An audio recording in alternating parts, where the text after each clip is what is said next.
Hi everyone, welcome to our very last lecture. It is chapter 10.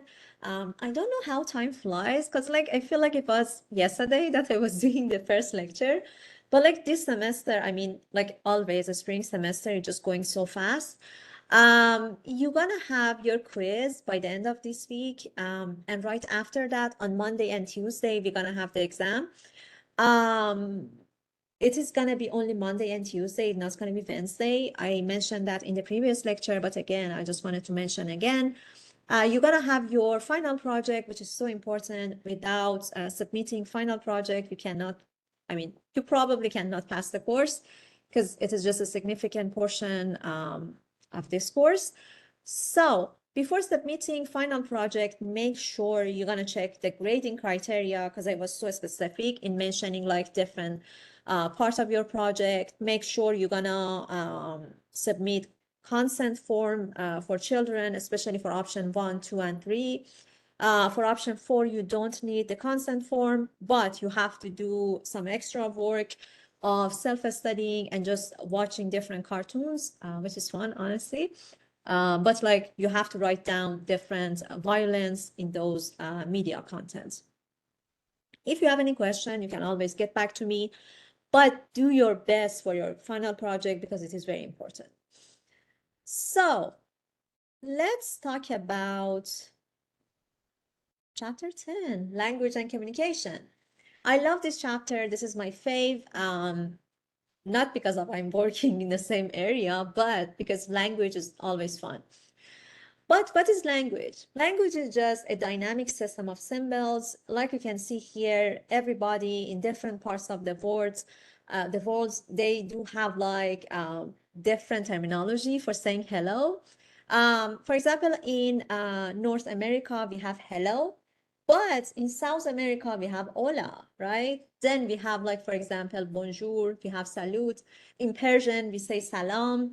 So just saying hello could be difficult in different languages, right? So the question of what is language, it is a dynamic system of symbols. Why should we use language? Because we're going to communicate our ideas. We just want to mention what we want, what's going on in our head. So language is important, right? Components of language. Language has different components. We have phonology, we have morphology, we have syntax. What is phonology? Phonology is just a study of sounds, how sounds are gonna combine together and help us to produce a speech. For example, sounds like o, e, or e, like how they're gonna just combine in different words. So phoneme gonna be a smallest unit of sounds that's gonna affect meaning. So whenever I'm asking you about sounds and what can make a difference between words, you have to go for phonology, right? Phonology is just a studying of sounds. Then we have morphology, which is actually a smallest grammatical part. Let's say, for example, we have verb play. It is present tense. Then we have past tense. We're gonna add ed. Then we have played. Then we need, let's say, something that is happening now. So we're gonna add ing, make it playing. So this is some nuances in morphology. Or let's say, for example, the difference between cat and cats.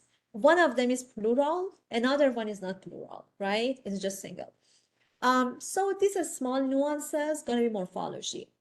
If we have some big differences, it's gonna be syntax. It is again grammar, but this time we have we are just structuring a language, like everything is just so big. We're gonna actually study word order. For example, a man running into the house. We have subject, then we have verb, then we have, for example, a landmark. Like studying broadly, grammar gonna be syntax. But if we are looking for ed, like past tense or plural, or let's say something else, we're gonna have morphology. So the differences between morphology and syntax is just really small, and you have to be specific. But phonology is just a study of sounds. It is important. Read about that. There are going to be some exam questions and quiz questions about components of language. Semantic is very important because it can help us to just understand meaning.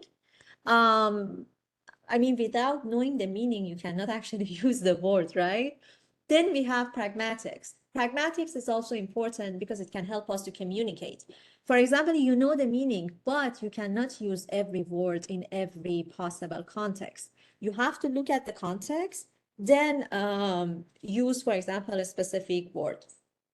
Let's say on your instructor in this course, right? You cannot use every possible word that you know in front of me, right? Because there should be some respect for me, hopefully. So this is all about pragmatics. You're gonna make a differences between your friends, your instructor, your parents, and your peer. So that's the difference in pragmatic. Pragmatic help us to communicate effectively. It actually looks at context. Semantic is just knowing about meaning and concept of the word differences.